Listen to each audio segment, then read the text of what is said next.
Grinder મિત્રો આજે થયો હે 75,000 રૂપિયાનો લોસ અને હજી કાલના વિડીયોમાં જ બોલ્યો હતો કે મારા લોસમાંથી તમને લોકોને કંઈક શીખવા મળશે તો શીખડાવીશ. તો ડાયરેક્ટલી વાત કરીએ મેન તો 75,000 રૂપિયાનો લોસ કેમ થયો? તો સૌથી જાજો લોસ છે આપણે અહીંયા 43,000 રૂપિયાનો કે જે મેઇન લોસ હતો. ત્યારબાદ 8,000 રૂપિયાનો અગેઇન શોર્ટ સેલિંગમાં લોસ છે. અગેઇન 21,000 રૂપિયાનો અને ત્યારબાદ આ ઓપ્શન બાઇંગની અંદર લોસ છે 8,000 રૂપિયાનો.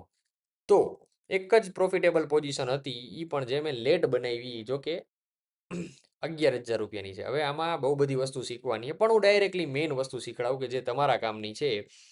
તો અહીંયા જુઓ, આ છે આપણો ઓઆઈ ડેટા. તો સવારમાં જ્યારે માર્કેટ ખુલ્યું ત્યારે ઓલમોસ્ટ ઓઆઈ ડેટા વધી અને ગયો કેટલાનો 350 થી ઉપર 400 નો, એટલે 400 ઓપન થયા બાદ માર્કેટ ગયું 450 અને ત્યારબાદ 500 નું રેઝિસ્ટન્સ બન્યું. તો સવારની જે સાયકલ છે એ સમજો આપણું ગણિત 24,250 બ્રેક થાય. તો બટ જેને યાદ હોય કાલના વિડીયોમાં મેં 10,000 ના લોસ વાળી એક પોઝિશન કેરી ઓન કરેલી હતી. હવે એ પોઝિશને શું દુઃખ આપ્યું એ સમજો. તો અહીંયા આ માર્કેટ ખુલી અને તુરંત ઉપર ગયું અને ઉપર ગયા બાદ continue carry on bull trap કહી શકો, પોઝિશન્સ બિલ્ડઅપ કરી. કારણ કે મેં જે કીધું હતું ને કે મને સાઈડ બેઝ દેખાય છે બરોબર, બટ આપણી ઈચ્છા હતી કે જો આ 24,250 બ્રેક કરે ને તો બેરીસ પ્લાન કરીએ 24,000 સુધી. એટલે એના બેઝ ઉપર મેં એક સેલિંગ પોઝિશન રાખી હતી. સેલિંગ પોઝિશન સવારમાં પ્રોફિટ દેખાડતી હતી બટ ઓપનની સાથે. બટ જેવું આ ગ્રીન કેન્ડલ બની એટલે 9:17 આ ફટ કરતું માર્કેટ ઉપર જવા માંડ્યું ને એક કન્સોલિડેટ થવા માંડ્યું. એટલે આ કેસમાં આપણે શું કર્યું? લોસ બુક ના કર્યો. લોસ બુક નો કર્યો એ મોટી ભૂલ હતી? નહીં, મોટી ભૂલ હતી ઇન્ડિયા વિક્સ રહ્યો એ કુલ ઓફ થઈ ગયો. કુલ ઓફ થવાના કારણે 9:17 જ પ્રીમિયમ ઝીરો થઈ ગયા. પ્રીમિયમ ઝીરો થવાના કારણે શું થવું જોઈએ કે આપણે ઓપ્શન સેલની અંદર 1 પણ રૂપિયાની ઇન્કમ બાય પ્રીમિયમ ના મળે. મતલબ કે જે ભાડું મળવું જોઈએ ભાડું આપણને મળે નહીં. જે શોર્ટ સેલિંગ કરતા એને ખબર છે કે રોજનું 20 રૂપિયાનું ભાડું આપણને મળે અને એક્સ્ટ્રા પ્રીમિયમ હોય એ અલગ. તો આ પ્રીમિયમ હતું એની જગ્યાએ ઝીરો થઈ ગયું. તો જે ફ્યુચર રિએક્ટ કરે ને, મતલબ કે 1 રૂપિયો નિફ્ટી વધે ને તો 1 રૂપિયો ફ્યુચર વધે. એવી જ રીતે સેમ ખાલી વધ્યો ડેલ્ટા. કેનામાં? તો કે ઓપ્શન્સમાં. તો ઓપ્શન 1 રૂપિયો નિફ્ટી વધે ને તો ઓપ્શન ની મારો 1 રૂપિયો વધે. તો એ સેલ પોઝિશન મારી થઈ ગઈ એક્ટિવ. પણ એમાં તમે લોકો જોવા જાવ, ભલે લોસ અમાઉન્ટ જોવામાં તમને મોટી લાગે બટ એકચ્યુઅલમાં મારે આની અંદર લોસ થયા 120 પોઈન્ટનો 5 લોટ હતા. એટલે 120 પોઈન્ટનો જ લોસ થયો, એવડો બધો મારે લોસ નહોતો. જોકે સેલિંગની અંદર આપણે ફિક્સ કરેલું હોય કે 50. મારો સૌથી મોટો લોસ હતો 2023માં જે આપણે લાઈવમાં કરેલો હતો. 2 લોટે બેંક નિફ્ટીમાં 55,000 રૂપિયાનો લોસ. એ વિડીયો હજી જૂની ચેનલમાં જતો રહ્યો, આમાં મારા ઘર સેવ છે, હું અપલોડ કરીશ આવનારા ટાઈમમાં. બટ એમાં સૌથી મોટી લર્નિંગ હતી. તો ઘણા લોકોને થાય કે ભાઈ લોસ થયો તો એ મોઢામાં ફેર નથી, આજ તો મજા છે. જે ભરવાવાળા છે એ રાહ જોતા હતા કે આ હાથમાં આવી ગયો પણ મને કાંઈ ફેર પડે નહીં. હવે આમાં ફેર નથી પડતો. આ એક ફિગર નોર્મલ ફિગર જ છે, તમને લોકોને ખબર છે. મેં જ્યારે લોસ કર્યો હતો 50,000નો 2 વર્ષ પહેલા શોર્ટ સેલિંગમાં, એમાં મેં કોન્સેપ્ટ શીખવાડ્યો હતો ધ મની કોન્સેપ્ટ. કે કાગળ હતું એ ફાડીને દેખાડ્યું કે હવે આની જગ્યાએ 500 નોટ ફાડું તો તમને લોકોને તકલીફ પડે. એ સેમ કોન્સેપ્ટ અહીંયા લાગવું પડે. બીકોઝ કે આ જસ્ટ મારા માટે નંબર છે. એમાં મેં નંબર કોન્સેપ્ટ શીખવાડ્યો હતો કે ભાઈ ઘડિયાળમાં ટાઈમ જોવો તો અત્યારે 8:30 વાગ્યા છે તો 8:30 રહ્યા. હવે એ જ બેંક અકાઉન્ટમાં 8:30 લખેલા હોય બરોબર ને, વાહે 2 ઝીરો એડ કરી દે તો 8,200 થઈ જાય. તો આ બધાને હું એઝ અ ફિગર જ જોઉં. હું આની યાર ઇમોશનલ કનેક્ટેડ નથી. ઇમોશનલ કનેક્ટેડ ક્યારે ન હોય? જ્યારે આપણે એક ફિક્સ રોટી કપડા ઓર મકાન આપણા સેફ હોય. તો આ એક્સ્ટ્રા રિસ્ક છે. તો આ મેં મારા ટ્રેડ ઉપર રિસ્ક લીધું હતું, થોડુંક વધારે આવી ગયું. હરવે હરવે કરીને કવર કરી દો. આ કવર કરવામાં કેટલો ટાઈમ જાય? 7,500 વાળા 10 સોદા નાખો એટલે 75,000 કવર. બટ મેઇન લર્નિંગ અહીંયા શું હતી કે જે ટ્રેડ કટ કર્યો મેં ક્યારે ઇન્ડિયા વિક્સને ઇગ્નોર કરી અને સાથે સાથે પ્રીમિયમ ઝીરો થઈ ગયું તોય મેં ટ્રેડ કેરી ઓન કર્યો. અને એ કર્યા બાદ હવે મેઇન વાત આવશે કે ભાઈ સારા એવા ટ્રેડર પણ ઓવર ટ્રેડિંગ કરે તો યસ. બીકોઝ કે તમને લોકોને ખબર છે હું મારા એનાલિસિસને લઈને બહુ સ્ટ્રિક્ટલી એક જગ્યાએ ચોટેલો રહું છું, એને મેકતો નથી.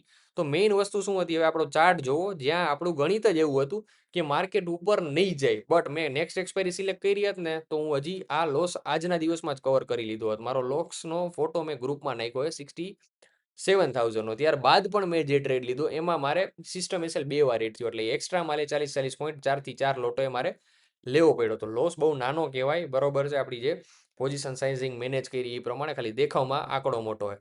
બટ જે ગણિત હતું કે ભાઈ માર્કેટ અહીંયાથી આ ખોટી રીતે ઉપર ચડ્યું છે, ઓય ડેટા સ્કીપ કરી અને ફટ કરતું એક મોટી લાલ કેન્ડલ મારશે 24,000 સુધીની.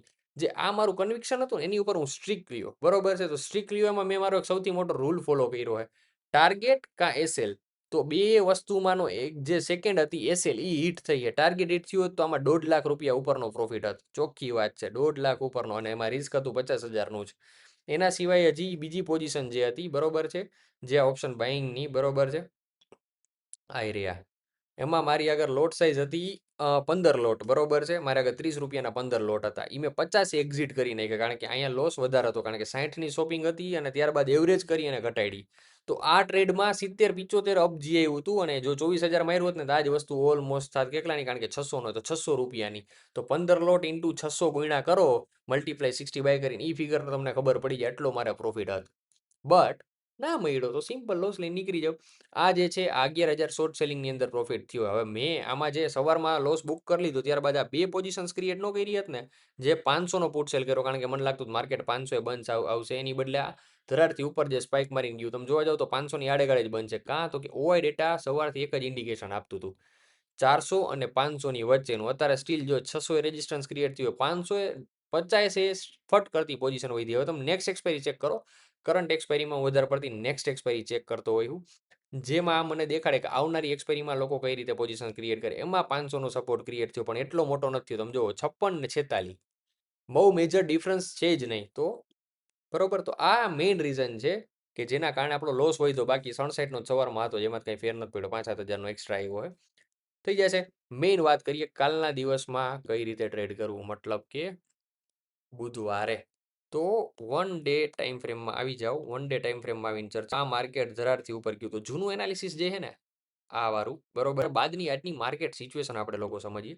તો માર્કેટ સિચ્યુએશનમાં હવે જો ઉપરની બાજુ ખેંચે તો ટાર્ગેટ આપણને દેખાય છે 25,000, એની પહેલા દેખાય છે 24,800. પણ હવે તમે કહો પ્રશાંતભાઈ, તમે ટાર્ગેટની વાત કરો, તેજીની વાત કરો કે હું? તમે તો કાલના વિડીયોમાં એવું કહેતા હતા કે માર્કેટ 24,800 ઉપર જાય તો ટેન્શનની વાત છે, બાકી ઈ એઝ અ રિટ્રેસમેન્ટ મૂવ જ ગણા છે. આપણું ગણિત તો સ્ટીલ મંદીનું જ છે, બરોબર. હાથ સારી વાતો કરે ગામ, તો આપણે લેવા દેવા નથી. હું જ માર્કેટને બેરીસ જ કહું. પુલબેકની દ્રષ્ટિએ તમે લોકો જોવા જાવ તો પુલબેક જેન્યુન ક્યાં સુધીનો છે એની વાત હું કરી દઉં. જેન્યુન પુલબેક, કારણ કે ટ્રેન્ડને કન્ટિન્યુ લેવા માર્કેટને પુલબેક લેવો પડે. તો જેન્યુન પુલબેક જે લાસ્ટ વિડીયોમાં કીધો હતો એ જ રીતે અત્યારે ક્લિયર વર્ડ્સમાં કહું,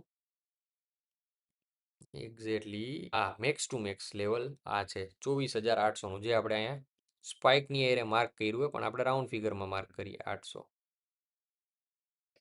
આ 800 રેડી. તો 800નું આ લેવલ છે, અને આ ડિલીટ, બરોબર છે. તો મેક્સિમમ અહીંયા સુધી હવે અહીંથી પડવું જોઈએ. બટ ગેઇન થિયરીની મેં કાલે વાત કરી હતી કે એ કંઈ કામ નહીં કરે.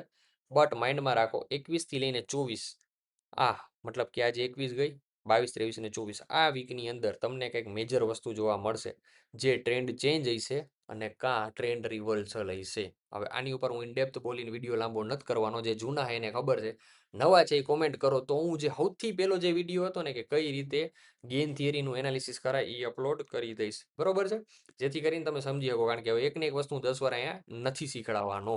ડાયરેક્ટલી હવે આપણામાં વધારે પડતા આવશે એનાલિસિસ વિડીયો, અને વીકમાં એકાદ વાર લર્નિંગ વિડીયો પણ. સો મંથ એન્ડમાં એક વિડીયો આવે છે તમારા માટે હંમેશા કામ લાગે એવો, 15 મિનિટની ટ્રેડિંગ પર ફિક્સ પ્રોફિટ એક બની શકે અને ફિક્સ લોસ પણ બની શકે, રિસ્ક રિવાર્ડ મેન્ટેન કરીને. પણ સ્ટ્રેટર્જીની એન્ટ્રી હું તમને લોકોને કહી શકું. 15 મિનિટની કેન્ડલ બ્રેક થાય, જે મારા અત્યારે કોર્સ ચાલુ છે, બરોબર છે, વર્ષે આપણે એકવાર બેચ કરાવીએ છીએ, તો એમાં આ સ્ટુડન્ટ્સને શીખડાવેલું છે મેં, અને એના બેઝ ઉપર આ એક રેડ કેન્ડલ બને 15 મિનિટના ટાઈમ ફ્રેમમાં. રેડ કેન્ડલ બને ત્યારબાદ રિટ્રેસ કેન્ડલની રેડ કેન્ડલનો હાઈ બ્રેક કરે ને ત્યારે તમારે તેજી માટેનો પ્લાન કરવાનો, એ તેજી રોજ તમને જોવા મળી જાય. એવી જ રીતે મંદીમાં કે લો બ્રેક કરે તો રિટ્રેસ કરી અને નીચે પડે તો. હવે અત્યારે આખી સ્ટ્રેટર્જી સમજાવી નથી, બટ આ મંથ એન્ડમાં આવશે ને બહુ પ્રોફિટેબલ છે. તમારે ટ્રેન્ડ ડાયરેક્શન ઓપ્શનનું કેલ્ક્યુલેશન આમાં હંમેશા કરવાનું જ, કારણ કે ઓપ્શન પ્રીમિયમથી એક ડિસ્કાઉન્ટથી ચેક કરતું રહેવાનું.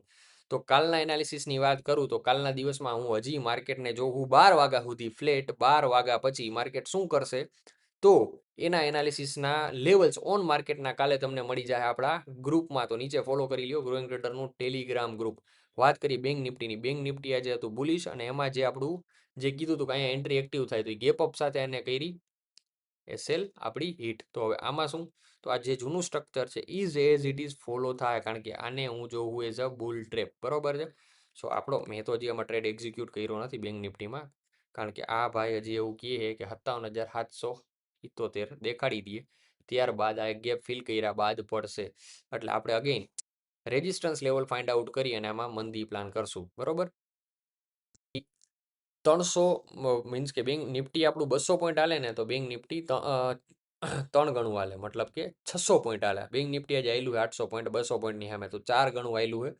પ્યોરલી આ ટ્રેપ દેખાડે છે. બરોબર છે. અને બેંકમાં એવડી બધી મુવમેન્ટ નથી બેંક્સની અંદર જેવડી તમે લોકો સમજે આખી મસ્કરી. જોઈએ, ચાલો આજનું એનાલિસિસ આટલું જ. અધૂરું એનાલિસિસ નથી. આપણે ક્લિયરિટી નથી મેળવી માર્કેટ આગળથી કે બેંક નિફ્ટી કાલે બુલ ટ્રેપ કરશે તો નિફ્ટી જખ મરાવીને કરશે. આ ચોખ્ખા ગુજરાતી શબ્દ. એટલે કાલના દિવસમાં 12 વાગ્યા સુધી નો ટ્રેડ્સ. બરોબર. મળીએ નેક્સ્ટ વિડીયોમાં. જય હિન્દ, જય ભારત.